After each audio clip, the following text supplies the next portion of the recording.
اعوذ باللہ من الشیطان الرجیم بسم اللہ الرحمن الرحیم۔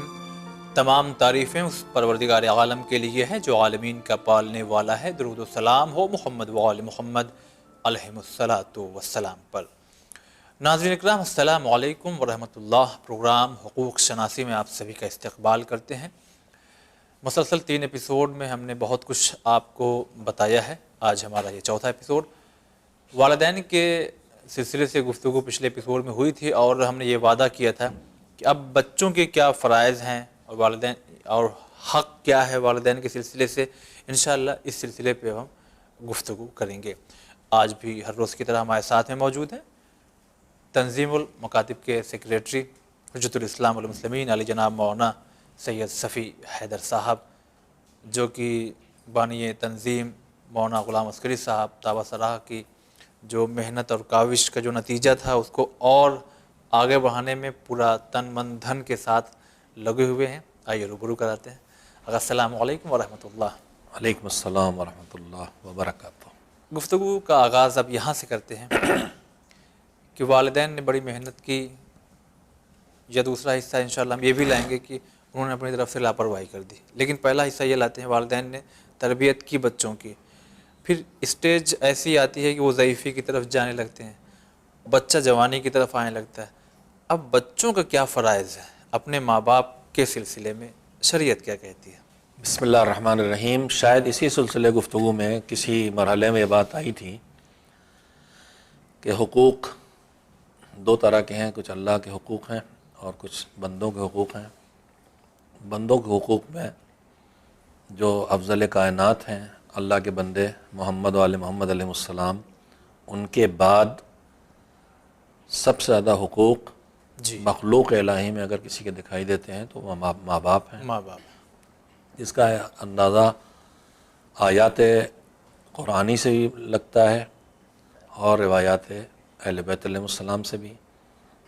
قرآنی آیات میں پروردگار عالم نے اپنی عبادت کے حکم کے ساتھ، تذکرے کے ساتھ، بندوں سے متعلق معصومین کو چھوڑ کے ان کی اطاعت اور ان کی معرفت وہ باتیں ہیں۔ اس کے بعد غیر معصوم دنیا میں اگر کسی کو اس لائق قرار دیا ہے تو وہ ماں باپ ہیں۔ کہ 2 آیتیں ہیں قرآن مجید کی جن کی طرف میں، جن کے کلمات میں چاہوں گا کہ میں سامعین تک پہنچا دوں۔ ضرور۔ مالک 2 جگہ اپنے تذکرے کے ساتھ ماں باپ کی بات کرتا ہے۔ بسم اللہ الرحمن الرحیم۔ وَوَصَّيْنَا الْإِنسَانَ بِوَالِدَيْهِ حَمَلَتْهُ أُمُّهُ وَهْنًا عَلَى وَهْنٍ وَفِصَالُهُ فِي عَامَيْنِ أَنِ اشْكُرْ لِي وَلِوَالِدَيْكَ إِلَيَّ الْمَصِيرُ۔ ہم نے انسان کو، اللہ کے لیے جب وصیت آتا ہے تو وصیت تو مرنے والا کرتا ہے، اللہ کے لیے لفظ وصیت آنے کا مطلب یہ ہے کہ ناقابل تبدیل حکم۔ اچھا۔ وَوَصَّيْنَا الْإِنسَانَ بِوَالِدَيْهِ، ہم نے انسان کو ان کے ماں باپ کے لیے ناقابل تبدیل حکم دیا ہے۔ اچھا۔ اب ماں باپ کا تذکرہ کر کے پھر خصوصیت سے ماں کا ذکر ہے۔ حملتہ امہ وہنًا علی وہن، اس کی ماں نے اسے پیٹ میں پالا، کمزوری کے بعد کمزوری کے باوجود پالا، اور 2 سال تک اسے کلیجے سے سینے سے لگا کے اسے غذا دی، کھلایا پلایا۔ احسان کا تذکرہ اشاروں میں کر دیا۔ احسانات دونوں کے ہیں ماں باپ کے، لیکن احسانات کو جب گنایا اللہ نے تو ماں کے احسان کو گنایا۔ جی۔ اس کا مطلب ماں کے احسانات باپ سے آگے ہیں، اور اس میں بھی پالنا اور دودھ پلانا، ان 2 احسانات کا ذکر کر کے مالک پھر بتا رہا ہے کہ تم انہی کو نہیں چکا سکو گے اور تو چھوڑو۔ صحیح۔ حکم کیا دیا ہے؟ ان اشکر لی، میرا شکر ادا کرو۔ اس کے بعد ولوالدیک، میرا شکریہ ادا کرنے کے بعد اب تیرے ماں باپ ہیں جو اس بات کے حقدار ہیں کہ تم ان کا شکریہ ادا کرو۔ اور یہ یاد رکھو کہ ہماری طرف پلٹ کے آنا ہے۔ یہ جملہ بتا رہا ہے کہ اگر یہ کام نہیں کیا تو پھر بھگتو گے۔ صحیح بات۔ تو یہاں اپنے شکر کے ساتھ مخلوق میں اگر کسی کے شکریہ کو ادا کرنے کا حکم ہے ناقابل تبدیل تو وہ ماں باپ کے ساتھ ہے۔ شکر کا مطلب خالی زبان سے شکریہ کہنا نہیں ہے، ساری زندگی اپنے عمل سے ماں باپ کے ذریعے سے جو نعمتیں ملی ہیں جی اس کا شکر اللہ کی بارگاہ میں ادا کرنا ہے، اور اس کا عملی طور پر شکر اور شکریہ ماں باپ کے لیے۔ ٹھیک ہے۔ دوسری آیت بھی قابل توجہ انتہائی درجہ، بسم اللہ الرحمن الرحیم، وَقَضَىٰ رَبُّكَ أَلَّا تَعْبُدُوا إِلَّا إِيَّاهُ وَبِالْوَالِدَيْنِ إِحْسَانًا۔ اللہ کا یہ فیصلہ ہے، پھر وہی لہجہ ہے کہ کوئی تبدیلی اس میں نہیں آئے ہے۔ گی۔ پہلا فیصلہ یہ ہے کہ اس کے علاوہ کسی کی عبادت نہ کرو، اپنی عبادت کے ذکر کے ساتھ ساتھ وَبِالْوَالِدَيْنِ إِحْسَانًا، اپنے ماں باپ کے ساتھ۔ لفظ اردو میں جب احسان بولتے ہیں تو اس کا مطلب یہ ہوتا ہے کہ ہم پہل کر کے کسی کے ساتھ اچھا برتاؤ کریں، جی، کسی چیز کے بدلے میں نہیں۔ لیکن عربی میں لفظ احسان کا صرف یہ مطلب نہیں ہے، عربی میں لفظ احسان کا مطلب حسن سلوک اور اچھا برتاؤ ہے اچھا، بھی ہے۔ وَبِالْوَالِدَيْنِ إِحْسَانًا، اللہ کی عبادت کرو، اور ماں باپ کی عبادت عملی چیز ہے۔ عملی دنیا میں جب انسان جائے گا اللہ کی عبادت کرے گا، اور وہی عملی چیز ہے ماں باپ کے ساتھ اچھا سلوک، زبان سے نہیں عمل سے عمل سے۔ اچھا برتاؤ کرو۔ میں آیت پوری سنا دوں، انشاءاللہ دلوں میں اترے گی، جوانوں کو خاص کر کے متوجہ کرے گی۔ اما یبلغن عندک الکبر احدہما او کلاہما، اگر اللہ نے تمہیں یہ نعمت اتنے دنوں تک دے دی کہ دونوں بوڑھے ہو گئے اور زندہ ہیں، یا ان میں سے کوئی ایک زندہ ہے اور بوڑھا ہو گیا ہے، اچھا، فلا تقل لہما اف، اب وہ چڑچڑائیں گے، اب وہ ناوقت جھلائیں گے، اب وہ خفا ہوں گے بات بات پر، بوڑھے ہو چکے ہیں، کمزور ہو چکے ہیں، تو خدا کے لیے بدسلوکی دور کی بات، اف بھی نہ کہنا۔ ولا تنہرہما، اور ان کو جھڑکنا نہیں۔ وقل لہما قولا کریما، اور ان سے ہمیشہ اچھی باتیں، احترام والی باتیں کرنا۔ سبحان اللہ۔ اخفض لہما جناح الذل من الرحمہ، اپنے کندھوں کو رحمت و محبت کے ساتھ ان کے لیے جھکا دینا، جو کہیں گے آپ ہوگا۔ بلکہ روایات کا سہارا لیں اگر ان آیات کے لیے، تو ان کا حق یہ ہے کہ انہیں کہنا نہ پڑے، انہیں کہنا نہ پڑے، خود آپ اس احساس سے کیجئے۔ پہلے ہم ان کی ہر بات کو پورا کریں۔ جیسے جب وہ ہمیں پال رہے تھے، ہم کہتے کب کہنے جاتے تھے کہ اماں اب دودھ چاہیے، اماں پیشاب نکل گیا، صحیح، اماں نیند آ رہی ہے، اماں خود جانتی تھی اب اس کو کیا چاہیے، کہنا نہ پڑے۔ وَقُلْ رَبِّ ارْحَمْهُمَا كَمَا رَبَّيَانِي صَغِيرًا، اور زندگی بھر یہ دعا کرتے رہو کہ پروردگارہ جیسے انہوں نے بچپن میں ہمیں پالا تھا محبت کے ساتھ، رحمت کے ساتھ، میرے مالک جو انہوں نے میرے ساتھ برتاؤ کیا اس کا جواب مجھ سے ممکن نہیں، لہذا اب تو اس کا جواب میری طرف سے دے دے۔ اس آیت پہ بہت توجہ دینے کی ضرورت ہے۔ قُلْ رَبِّ ارْحَمْهُمَا كَمَا رَبَّيَانِي صَغِيرًا، یہ انسان کی طرف سے اعتراف ہے کہ میرے بس میں اللہ نے جو میرے بندوں، اللہ کے بندے، ہمارے ماں باپ نے جو ہمارے ساتھ کیا ہے اس کا جواب میرے بس میں نہیں ہے۔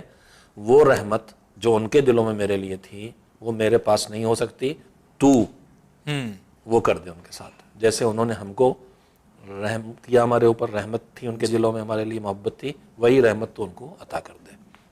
سبحان اللہ۔ روایات اہل بیت علیہ السلام میں اگر جائیں گے تو پھر وہاں بھی والدین کے عظمت کا احساس ہوتا ہے۔ میں اس میں ایک آدھ نمونہ دیتا ہوں۔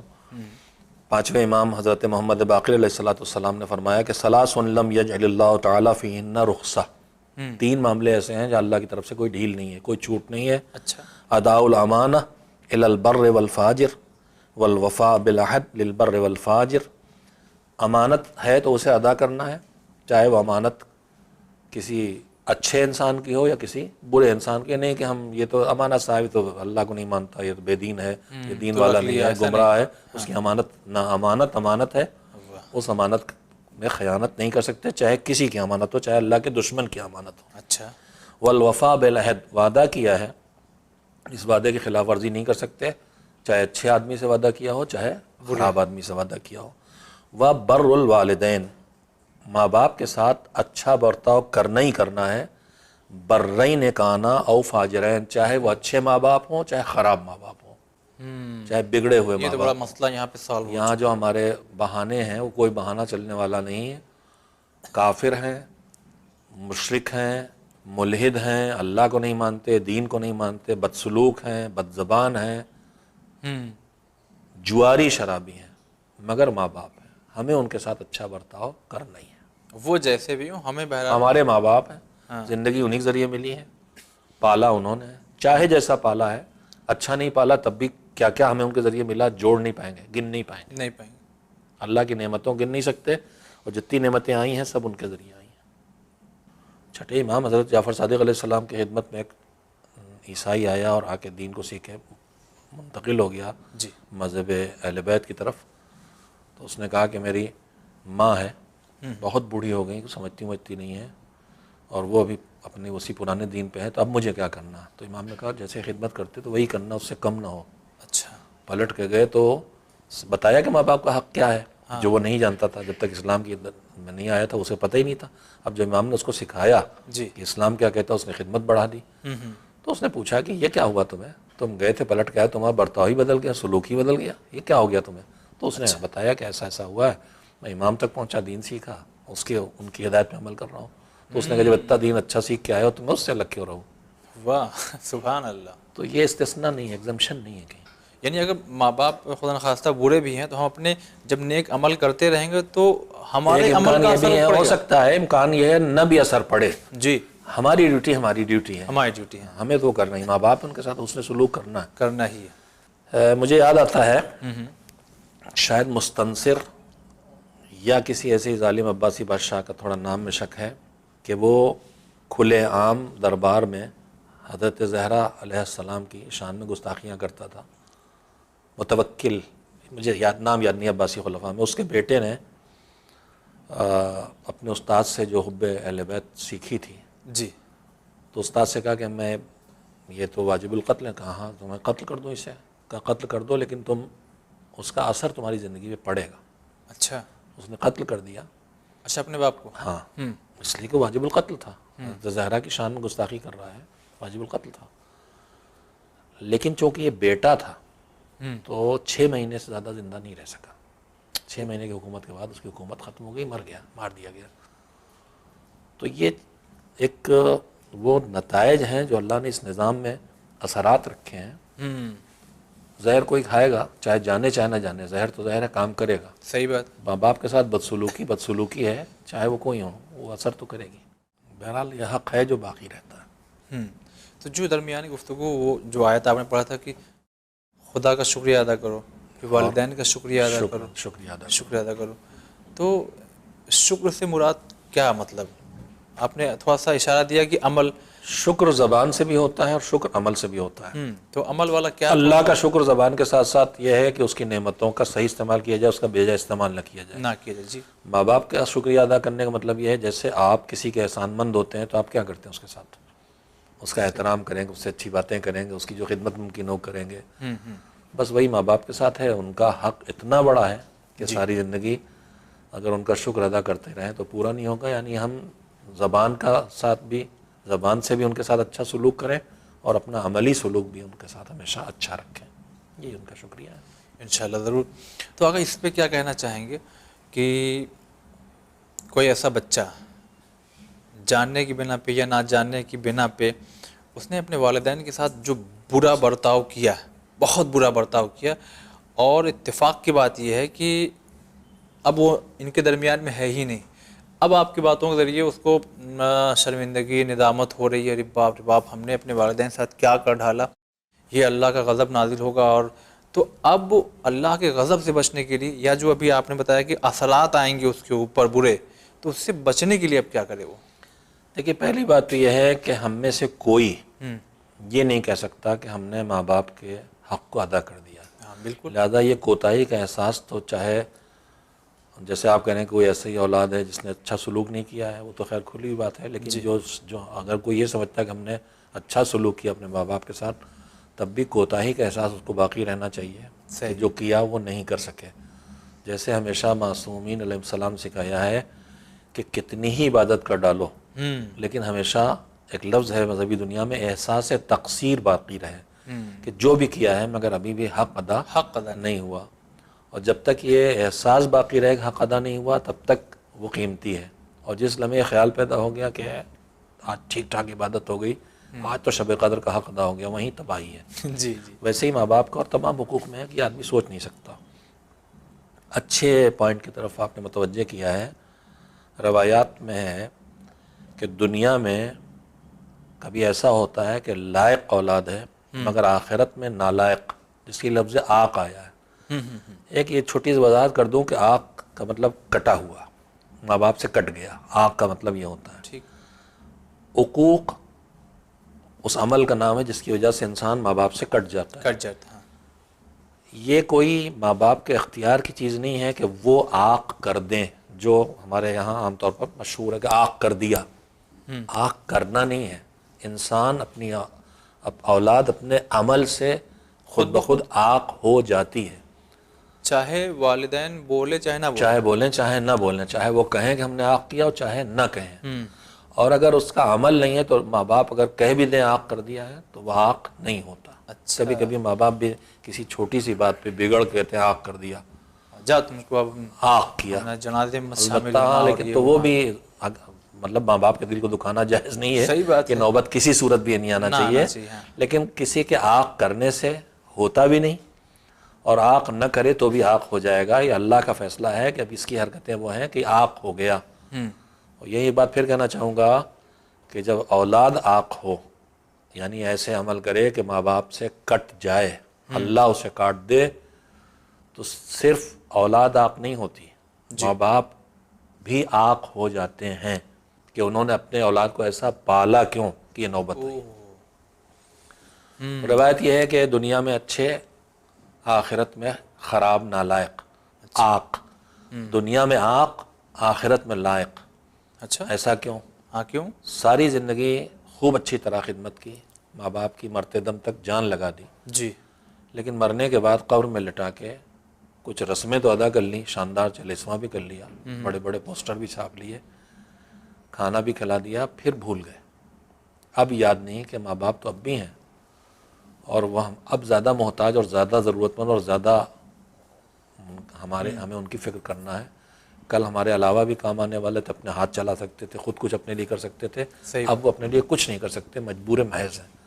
تو اب ہماری ڈیوٹی بڑھ گئی، ان کے واجبات کو ادا کریں، کچھ چھوٹا ہے واجب اس کو ادا کریں، نماز روزہ مالیات کا کوئی فریضہ باقی اس کو ادا کریں، اور پھر ساری زندگی ان کے لیے اچھے کام کرتے رہیں، اور واجبات ادا کرنے کے بعد نیکیاں کرتے رہیں، توبہ و استغفار کرتے رہیں ماں باپ کے لیے۔ تو زندگی بھر خدمت کر کے آخرت دفن کر کے بھول گیا تو آخرت میں نالائق ہوگا کہ تم میرے کس کام کے ہو، جب میں زیادہ ضرورت مند تھا، زیادہ محتاج تھا، تب تم مجھے بھول گئے تھے۔ وہ نالائق بن جائے گا۔ اور اس کا الٹا جو آپ نے سوال کیا تھا کہ زندگی میں ماں باپ کا حق ادا نہیں کیا، نالائق سب تھا، کبھی بیوی کے کہے میں آ گیا، کبھی دوستوں کے چکر میں آ گیا، لیکن مرنے کے بعد پتہ چلا، احساس ہوا کہ تو بہت بڑی نعمت چھن گئی۔ اب اس نے دیکھا کیا کریں، تو راستہ بند نہیں ہے، خدمت کا دروازہ کھلا ہے، اور اب زیادہ ضرورت ہے ماں باپ کو خدمت کی۔ تو زندگی کا نالائق مرنے کے بعد اگر خدمت کرے ماں باپ کی، ان کے واجبات ادا کرے، نمبر 1، ان سے رشتے کو باقی رکھے۔ روایات ہے کہ جب قبر پہ جاتا ہے انسان تو مردے کو پتہ چلتا ہے ملنے آئے تھے مجھ سے۔ اچھا، ہم عید بقرعید یا مواقع پہ جاتے ہیں نہ ملنے، قبر پہ بھی ہمیں جاتے رہنا چاہیے، ان کو پتہ چلتا آئے ہیں، انہیں اچھا لگتا ہے، وہ انتظار کرتے ہیں۔ اللہ اکبر۔ اس رشتے کو باقی رکھنا ہے، اگر دنیا کا نالائق بھی ہے تو آخرت کا لائق بن جائے گا انشاءاللہ۔ سبحان اللہ۔ ایک عظیم گفتگو ہم کرنے جا رہے ہیں ناظرین، اس کو بہت توجہ سے سنیے، محسوس کیجئے گا۔ کبھی کبھی آگا حالات ایسے آتے ہیں جی، کہ اب اس کے بارے میں آپ کیا کہیں گے، پتہ نہیں کیوں ایسا سسٹم شروع ہو چکا ہے، یا پہلے بھی تھا کہ ادھر شادی ہوئی، ماں باپ الگ، بچہ اپنے فیملی لے کر کے الگ۔ تو کیا یہ اسلام سے آیا ہے کہیں سے، یا کوئی سماجی رسم و رواج، یا کوئی اپنی آسانی کے لیے کہ شادی مطلب بارات تو نکلی حقیقی گھر سے، لیکن رخصتی ہو کر کے کسی اور گھر میں؟ دیکھیے یہ اسلام اس پر زور تو نہیں دیتا ہے کہ آپ ہمیشہ ساتھ رہیں، حالات کے تحت انسان کو اختیار اور فیصلے کا حق دیتا ہے، لیکن یہ ہمیں اپنے معاشرے کو دیکھ کے طے کرنا پڑے گا کہ اگر ہم ماں باپ سے الگ ہو کے رہنے لگے تو ماں باپ پر کیا گزرے گی۔ صحیح بات، محبت ان کی ہمارے معاشرے میں ان سے الگ ہو کے رہنے کا مطلب یہ کہ ان پہ گزرتی رہے گی، گزرتی ہی رہے گی۔ تو گزرتی رہے گی تو تکلیف میں رہیں گے، تو ہم پھر آرام میں نہیں رہ سکتے، نہ دنیا میں نہ آخرت میں۔ اور بہو کو بھی یاد رکھنا چاہیے اور بیٹے کو بھی یاد رکھنا چاہیے کہ جو اپنے پچھلوں سے کریں گے ان کے اگلے ان سے وہی کریں گے. میں بھی دیکھ رہا تھا اسی درمیان مجھے واقعہ دیکھنے کو ملا کہ ایک حج کے لیے ایک شخص آیا تھا. وہ اونٹ کی نکیل ایک بہت بڈھا کمزور سا آدمی پکڑے ہوئے تھا اور وہ لے کے چل رہا. تو یہ بیٹھا ہوا تھا اور تازیانے مار رہا تھا اس آدمی کو جو بڈھا سا کمزور سا آدمی نکیل پکڑ کے چل رہا تھا. اچھا. تو کسی نے نصیحت کی کہ وقت یہ اتنا بڈھا کمزور آدمی ہے اور تو اس کے ساتھ یہ بدسلوکی کر رہا ہے, سمجھا غلام ہوگا. اس نے کہا کہ نہیں, تو میرا باپ ہے. کہا اوہ اتنی بےہودگی. تو اس نے کہا کہ یہ اپنے باپ کے ساتھ اس نے یہی کیا تھا, اس کے باپ نے اپنے باپ کے ساتھ یہی کیا تھا, اس لیے تو ہو رہا ہے. یہ اس کا الٹا بھی ہے. اسی میں پھر دیکھا کہ ایک آدمی ایک کنڈیا سے لیے ہے, اس میں ایک روایت کا لفظ یہ ہے کہ جیسے پرندے کا بچہ ہوتا ہے بے بس سا, ویسے ایک جھبیا میں ایک بڑھو بیٹھے ہیں سر پہ لیے ہوئے. کہا کون ہے؟ تمہارا باپ ہے. تو ان کا اچھا تم بڑے خدمت گزار ہو. کہا انہوں نے اپنے باپ کے ساتھ ایسے کیا تھا اس لیے. تو یہ بہو کو بھی یاد رکھنا چاہیے کہ کل اس کی بھی بہو آنے والی ہے اور اس کے بیٹے کو اس سے چھڑائے گی. لہذا اگر وہ آج بہو بن کے اپنے شوہر کو اس کے ماں سے اور باپ سے الگ کر رہی ہے تو کل اس کے لیے تیار رہے کہ اس کے ساتھ بھی یہی برتاؤ ہونے والا ہے. اگر وہ یہ نہیں چاہتی کل اس کی اولاد اس کے ساتھ یہ برتاؤ کرے تو آج وہ اپنے ساس سسر کے ساتھ یہ برتاؤ نہ کرے. ابھی آپ نے جو بات اٹھائی تھی, یقیناً ہمارے بہت سے ایسے ناظرین ہوں گے جو اب یہ سوچ رہے ہوں گے کہ مولانا صاحب نے تو کہہ تو دیا, کاش کے عرفان یہ پوچھ لیں کہ اب ہم کریں کیا. کہ بہت سے ایسے لوگ ہوں گے, ہو سکتا ہے کہ جن کے والدین نہ ہوں اور انہوں نے ان کے انتقال کے بعد واقعی ان کو فراموش کر دیا یا اتنا نہیں یاد کیا جتنا یاد کرنے کا حق ہے. یعنی کیونکہ حقوق شناسی کی بات ہو رہی ہے, تو اب ان کے انتقال کے بعد اگر یہ ابھی جاگے ہیں, جب جو بھی عمر ہے, تو اب کریں کیا؟ جب جاگے تب وہی وقت صحیح. پروردگار عالم اعمال کیا انجام دیں, مطلب کہ کیا کیا کریں؟ پروردگار نے توبہ کا کوئی رکھا ہی نہیں کہ اس کے بعد توبہ نہیں ہے. جب جاگے وہی صحیح وقت ہے. سب سے پہلی بات بار بار کہتا ہوں میں کہ واجبات ادا کریں. سب سے پہلے دیکھیں میرے والدین اپنے ذمے کچھ واجب چھوڑ کے تو نہیں گئے, جی, کوئی حق چھوڑ کے تو نہیں گئے. اللہ کا حق یا بندوں کا حق, اچھا, اس کو پہلے ادا کریں. ٹھیک ہے. جو ہمیں میراث ملتی ہے, فقہی مسئلہ ہے کہ میراث میں آدمی تصرف نہیں کر سکتا جب تک کہ ان واجبات کو ادا نہ کرے کہ جو چھوڑ کے جا رہا ہے وارث.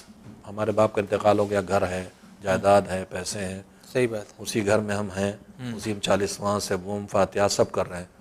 یہ نہیں کر سکتے جب تک کہ اس میں اگر خمس نہیں نکلا ہے, حج نہیں کیا ہے, قرضہ ہے, وہ نہ کر دے, یا کر دے یا پکا ارادہ کریں اللہ سے کہ جیسے ہی ممکن ہوگا میں ان واجبات کو ان کے ادا کروں گا, تب اس مال کو ہاتھ لگا سکتے ہیں, ورنہ اس میں اس گھر میں رہ بھی نہیں سکتے. پہلے حق دو اس کا تب رہو. اچھا اچھا. میں یہیں پہ ایک اور گوشہ نکالنا چاہوں گا. خدا ہم تمام لوگوں کو نیک توفیق عنایت فرمائے. کبھی کبھی یہ بات اٹھتی ہے کہ بہنوں کی جو شادیاں یا باپ نے جو بیٹیوں کی شادیاں کی ہے, حقیقت تو یہ ہے کہ شریعت اتنا زیادہ خرچ کرنے کو نہیں کہتی, مگر حالات, معاشرہ, ماحول, لوگوں کو لے کے چلنا ہوتا ہے. لہٰذا جو حق لڑکیوں کا ہے وہ کبھی کبھی اس لیے بھی روک لیا جاتا ہے یا اپنی ہی طرف سے یہ تصور ہو جاتا ہے کہ یہ معاف کر دے گی کہ ہم نے جہیز اتنا زیادہ دیا ہے تو وہ پیسہ گھوم پھر کے ادھر ہی چلا گیا. تو اس کے بارے میں کیا کہیں گے؟ جو زندگی میں ماں باپ نے کسی کو بھی دے دیا ہے, ٹھیک ہے, وہ اس کا ہے. اچھا. اب جو باپ دنیا سے اٹھا ہے یا ماں دنیا سے اٹھی, جو چھوڑ کے اٹھے ہیں وہ سب کا ہے. واہ. زندگی میں جو جس کو دے گئے وہ اس کا ہو گیا. یہ نہیں کہ اس میں سے اتنا دے دیا ہے اب بہن کو کچھ نہیں ملنا, وہ تو اپنی زندگی میں دے گئے, ان کا مال تھا دے گئے. صحیح بات. کسی کو دے جاتے, کسی کو دے دیں, بیٹی کو نہیں دے جاتے, کسی کالج کو, مدرسے کو, کسی اور غریب کو دے جاتے, دے گئے. ٹھیک ہے. جو بچا ہے اس میں دونوں کا حق ہے. دوہرا حصہ بیٹے کا ہے, اکہرا حصہ بیٹی کا ہے. بیٹی کا. اس لیے کہ بیٹا مرد ہے, اس کے ذمے اپنی فیملی کا خرچہ ہے, اور بیٹی عورت ہے, اس کے ذمے کسی کا خرچہ نہیں ہے. صحیح بات. جو ملے گا اس کا اپنا ہے, جہاں چاہے خرچ کر دے, اس لیے اس کا اکہرا حصہ ہے. ٹھیک ہے. اب اس جواب کے ذریعے ایک بہت بڑی کشمکش, ناظرین ہماری کوشش یہ نہیں ہے کہ آپ کو ہم ایسا الجھا دیں کہ اب آپ جو ہے پریشان ہو جائیں. ہو سکتا ہے ہمارے کچھ ایسے ناظرین ہوں جو اب یہ سوچنے لگے ہوں کہ کہیں ایسا نہ ہو کہ ہمارے والدین پھنسے ہوں اس بات پہ کہ جو حق ہے وہ بہنوں تک پہنچا نہیں، تو یہ اگر یہ حق ادا کرتے ہیں تو ہو سکتا ہے کہ اپنے گھر سے بے گھر ہونے لگیں، یا ان کا کچھ ایسا ہے کہ حالات خرابی کی طرف چلا جائے، تو کیا یہ راستہ ہے کہ بہن معاف کر دیں تو بھی بچ سکتے ہیں؟ بہن سے مہلت لیں کہ تمہارا حق میرے قبضے میں ہے اور میں نہیں ادا کر سکا ہوں، جس دن میں ادا کر دوں گا، مہلت لینے جائیں اگر وہ کہہ دے کہ نہیں بھیا مجھے نہیں چاہیے، تو ختم ہو گئی بات۔ اچھا، تو ختم ہو اور دوسری بات یہ ہے کہ حق میرے اوپر بہن کا رہ گیا، ماں باپ پہ تھوڑی رہ گیا۔ گیا، یعنی ماں باپ نہیں پھنسیں گے؟ کیوں؟ ہاں صحیح ان بات۔ کی ڈیوٹی تھوڑی کہ اپنی زندگی میں دے کے جاؤں، تو جو دے گئے دینا تو چھوڑ گئے، اب یہ تو بھائی بیٹا ہے جو اپنی بہن کا حق نہیں دے رہا ہے، تو اس کا ماں باپ سے کوئی رشتہ ہی نہیں ہے، تو یہ پھنسا ہے۔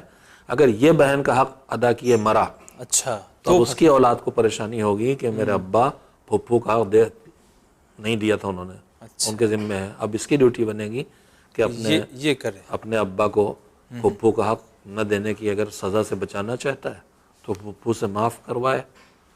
معافی جو زبردستی نہیں ہوتی، حقیقی ہوتی ہے، زبان سے کہلوانے سے معافی نہیں ہو جاتی۔ اچھا، یہ جو بار بار کئی جگہ حکم آیا ہے کہ بڑے بیٹے پہ واجب، بڑے بیٹے واجب ہے، کیا چیز؟ اب نماز، تو کیا یہ حقوق جو ہے، یہ والا حق جو ہے، جیسے 3-4 بھائی ہیں، ٹھیک ہے، چھوٹے جو 2 بھائی ہیں وہ راضی ہیں دے دیں، بڑا بھائی کہہ رہا ہے ارے ہٹاؤ، اتنا جہیز دیا ہے پیسہ لگا کر کے، والد صاحب تو مر گئے تھے، ہم لوگوں نے شادی کی ہے نا، گھما پھرا کے بات تو وہی ہو گئی۔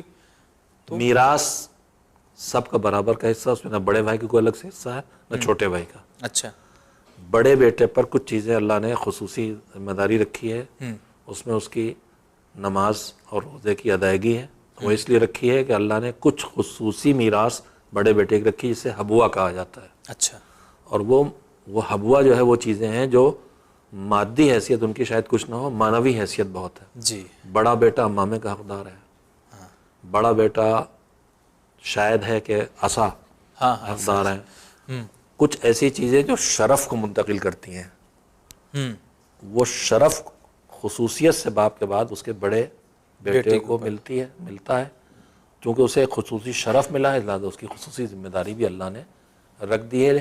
اور اس کا ایک مطلب یہ بھی لوگ نکال لیتے ہیں کہ بڑے بھیا پہ نماز پڑھنا تھی، انہوں نے پڑھی نہیں، ہم سے کیا مطلب؟ ہاں ہاں، یہ صحیح تو اگر آپ باپ گھر میں بیمار پڑے ہوں، شدید درد کا شکار ہے، ماں تڑپ رہی ہے، جی، بڑے بھیا کا انتظار کریں گے یا آپ کی ماں اور آپ کے باپ اسے جلدی سے ڈاکٹر دکھا کے؟ صحیح بات ہے، صحیح بات ہے۔ تو پھر مرنے کے بعد بھی تو اس سے زیادہ بڑی مصیبت میں ہے، تو اس میں بڑے بھیا کا انتظار نہیں ہوگا، جو کر پائے پہلے وہی آگے ہے اور وہی آخرت کا سب سے بڑا لائق بنے گا۔ ایک آخری سوال ہم کر لینا چاہیں گے، بڑا بھائی کہہ رہا ہم نہیں دیں گے بہنوں کا حصہ، چھوٹا بھائی، باقی بھائی لوگ اپنا حصہ جتنا ان کے قبضے میں 5 روپے بہن کا حصہ بنتا ہے، مثلاً 2 بھائی ہیں اور 10 روپیہ بنتا ہے بہن کا، تو بڑا بھائی نہیں دے رہا تھا، یعنی نہ دے، چھوٹا والا 5 ہی دے گا؟ دے دے، اچھا، اپنا تو اپنے پاس قبض جو رکھے ہے وہ تو دے، وہ تو دے، بڑے بھائی نہیں دیتے نہ دے، کل اللہ کو جواب دے گا، صحیح بات، آج حق نہیں دیں گے کل جواب دہ ہوں گے۔ اور بندوں کو حق لے کے دنیا جانا بہت خطرناک ہے۔ پیغمبر خدا صلی اللہ علیہ وآلہ وسلم اصحاب کے درمیان بیٹھے تھے، انہوں نے پوچھا کہ یہ بتاؤ سب سے زیادہ مسکین کون ہے، محتاج کون ہے؟ تو لوگوں نے گنانا شروع کیا، جیسے کھانا نہ ہو، پینا نہ ہو، یہ نہ ہو، وہ نہ ہو، کہنا میں پوچھا سب سے زیادہ کون؟ اچھا، کہا آپ ہی بتائیے، تو سب سے زیادہ محتاج وہ ہے جو آخرت کے میدان میں اللہ کی بارگاہ میں حساب کے لیے جائے اور انسانی حقوق اس کے ذمہ ہوں، بندوں کے حقوق ہوں، چاہے مالی حقوق ہوں چاہے دوسرے حقوق ہیں، کسی کو گالی دی ہے، کسی کی توہین کی ہے، جی جی، کسی کی غیبت کی، یہ بھی سب حقوق ہیں، لوگوں کے حقوق لے کے چلا گیا، وہاں اب حساب ہے تو فرشتے کہتے ہیں کہ مالک اتنا پیسہ فلاں کا، اتنی زمین فلاں کی، اتنی اس نے توہین کی، اس کے پاس اب کچھ ہے نہیں، وہ لوگ مانگ رہے ہیں کہاں سے دلوائیں؟ تو اللہ کہے گا کہ ان لوگوں سے پوچھو کہ اپنا حق چھوڑنے کے بدلے میں اس سے کتنی نیکی لیں گے، اس کے بعد نیکیاں ہیں، کچھ نمازیں پڑھیں، کچھ روزے پڑھیں، اچھا، کہا اس میں سے کتنی نیکی لے کے اپنا حق چھوڑیں گے؟ اللہ، تو اب حق چھوڑنے والا جتنی نیکی چاہے اپنے اس حق کے چھوڑنے کے بدلے میں اس سے لے لے دلوائی جائے گی۔ پھر فرشتے کے مالک نیکیاں ختم ہو گئیں اور ابھی حقدار کھڑے ہیں، ارے باپ رے، تو کہے گا ٹھیک ہے، جن کے حق باقی ہیں ان کے نام عمل میں جو گناہ ہیں وہ بھی ادھر آ ان جائیں، سے پوچھو کہ اپنا حق چھوڑنے پہ کتنے گناہ ادھر ٹرانسفر کر دیے جائیں، اب گناہ ٹرانسفر ہوں گے۔ ایک وقت وہ آئے گا کہ جب آدمی کا نام عمل اپنی نیکیوں سے خالی ہو جائے گا، بندوں کے حقوق کی ادائیگی کرنے کے چکر میں، اور دوسروں کی برائیوں سے بھر جائے گا، حقوق چھین کے آیا تھا، اس لیے پیغمبر فرماتے ہیں یہ ہے اصلی فقیر اور مسکین اور محتاج، اس سے بچنا ہے تو ہمیں دنیا میں اللہ کا حق رہ جائے تو مغفرت کے چانسز بھی ہیں، جی لیکن بندوں کا حق رہ جائے تو اللہ کہتا ہے جب تک بندے نہیں چھوڑیں گے ہم چھوڑنے والے نہیں نہیں ہیں، لہٰذا بندوں کا حق تو باقی رہنا ہی نہیں چاہیے۔ چلیے آقا، بہت بہت شکریہ کرتے ہیں ادا۔ اور ناظرین، حقوق شناسی، واقعی بہت سے حقوق آپ کی خدمت میں آج اس ایپیسوڈ کے ذریعے بیان ہوئے۔ غور و فکر کیجئے، واقعی دنیا ہمیشہ کے لیے رہنے کے لیے نہیں ہے، پلٹ کر کے خدا کی بارگاہ میں جانا ہے، تو جو لوگوں کے حق ہیں ان کو ادا کرنے کی کوشش کریں، قدم بڑھائیے، انشاءاللہ مالک آپ کی مدد کرے گا۔ اگلا ایپیسوڈ جو ہوگا وہ بھی حقوق شناسی کے لحاظ سے کچھ اہم ترین باتیں انشاءاللہ ہم آپ تک پہنچائیں گے، کچھ ایسی باتیں جو اور آپ زیادہ جاننا چاہتے ہیں تو اسکرین پہ دیے ہوئے اس میل آئی ڈی کے ذریعے یا اس نمبر کے ذریعے آپ دریافت کر سکتے ہیں، انشاءاللہ جوابات اور تفصیل کے ساتھ یا کسی اور ذریعے کے ساتھ یا پروگرام کی شکل دے کر کے آپ کے تمام لوگوں کی خدمت میں پیش کر دیا جائے گا۔ فی الحال آپ دیکھتے رہیے چینل میں، انشاءاللہ اگلے ایپیسوڈ میں پھر سے عظیم گفتگو۔ خدا حافظ۔